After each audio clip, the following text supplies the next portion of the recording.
Pernah kepikiran nggak? Kita sering banget sibuk mikirin tiket pesawat yang mahal, nyusun itinerary yang rapi, atau mikirin baju apa yang bakal dipakai buat foto-foto di bandara. Tapi percaya deh, semua itu benar-benar nggak ada artinya tanpa satu kunci utama, dokumen perjalanan. Di pembahasan kita kali ini, kita bakal bongkar habis-habisan apa yang sebenarnya terjadi di balik layar sebelum Anda take off. Ini hal-hal krusial yang nentuin banget apakah Anda beneran jadi liburan atau malah gigit jari tertahan di meja check-in. Oke, biar gampang, ini semacam roadmap perjalanan kita ya.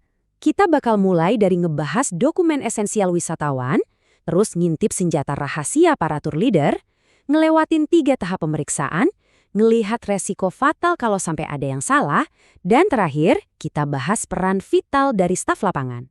Kita mulai dari yang paling basic dulu ya. Bagian pertama, dokumen esensial wisatawan.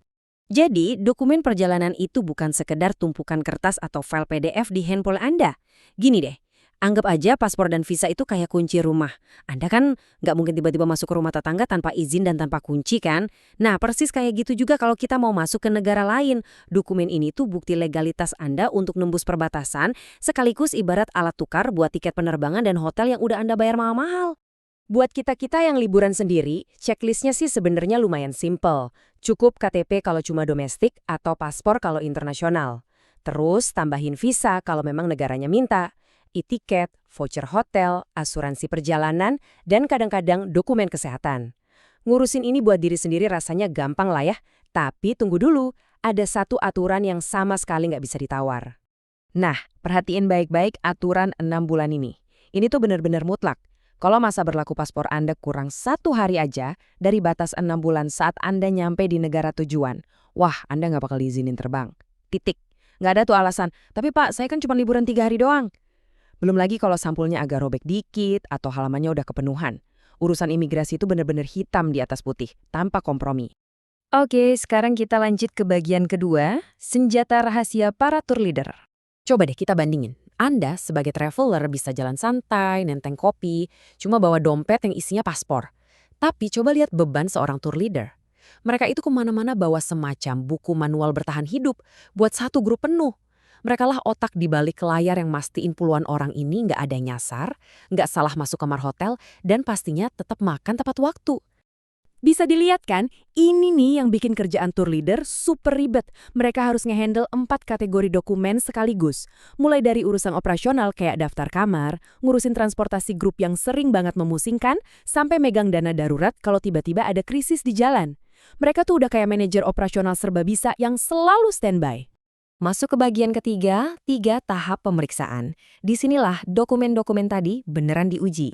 Nah, ini dia nih medan perangnya. Di bandara, dokumen Anda bakal ngelewatin 3 pos utama ini. Tiap tahap itu ibarat pintu berlapis yang cuma bisa dibuka kalau dokumen Anda valid. Mulai dari verifikasi jauh sebelum hari H, momen deg-degan naruh koper di counter maskapai, sampai akhirnya berhadapan langsung dengan tatapan tajam petugas imigrasi. Tapi kunci utamanya sebenarnya ada di pencegahan. Tahap pre-departure ini adalah jaring pengaman utama kita. Tipe nama sedikit aja atau paspor yang ternyata mau expired itu harus banget ketahuan di fase ini, jauh sebelum Anda nginjekin kaki di bandara. Kalau sampai hal-hal begini bocor dan baru ketahuan di bandara, siap-siap aja ngedepin mimpi buruk. Omong-omong soal mimpi buruk, yuk kita bahas di bagian keempat, risiko fatal. Coba bayangin sebentar, Anda udah rapi di bandara, koper udah masuk antrian, keluarga udah dadah-dadah nganterin. Terus, tiba-tiba petugas counter ngerutungin dahi pas ngeliat tiket Anda. Kira-kira apa sih dampak terburuknya cuma gara-gara satu dokumen aja yang bermasalah? Kesalahannya itu sering banget kelihatannya sepele loh, kayak salah eja nama satu huruf aja di e-tiket, kelupaan kalau visa ternyata udah kedaluarsa minggu lalu, atau kartu vaksin yang tertinggal di atas meja makan. Tapi di dunia penerbangan, kesalahan sekecil ini bisa memicu kekacauan mutlak. Petugas bandara tuh nggak punya wewenang buat mentolerir kelalaian hukum, seiba apapun mereka sama Anda. Dan asal tahu aja, salah ketik di tiket itu bukan sekedar, "Ups, sorry ya," itu artinya tiket Anda hangus, Anda gagal berangkat, atau lebih horor lagi, Anda berhasil terbang, tapi pas landing, ditolak masuk oleh imigrasi sana dan langsung dideportasi hari itu juga. Efek dominonya gila banget. Rencana liburan hancur, kerugian finansialnya pasti gede banget, dan biro perjalanan yang ngurusin Anda juga bisa kena penalti parah. Makanya, Kita butuh mereka ini. Masuk ke bagian kelima, peran vital staf lapangan. Para tour leader dan ground staff inilah yang benar-benar jadi jembatan antara kakunya aturan penerbangan dengan kenyamanan liburan Anda. Mereka lah yang rela melototin paspor Anda berminggu-minggu sebelum hari H, lari-larian nyariin bagasi, dan nahan tensi bernegosiasi sama maskapai supaya Anda bisa duduk manis menikmati perjalanan. Benar-benar pahlawan tanpa tanda jasa. Jadi, memahami semua kerumitan ini bukan cuma sekedar info tambahan buat Anda yang hobi traveling. Ini adalah nyawa buat mereka yang kerja di industri pariwisata. Buat staff travel agent, tour leader, atau tim ground handling, penguasaan dokumen ini adalah fondasi profesionalisme mereka. Mulus atau hancurnya liburan seorang klien itu benar-benar bergantung sepenuhnya sama ketelitian mereka. Jadi, sebelum Anda asyik milih-milih baju buat dimasukin ke koper untuk liburan berikutnya, coba deh ambil paspor Anda sekarang dan cek lagi masa berlakunya.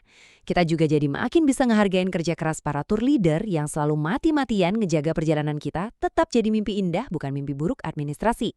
Nah, pertanyaannya sekarang, kalau misalnya Anda harus terbang besok pagi banget, apakah dokumen Anda benar-benar udah siap?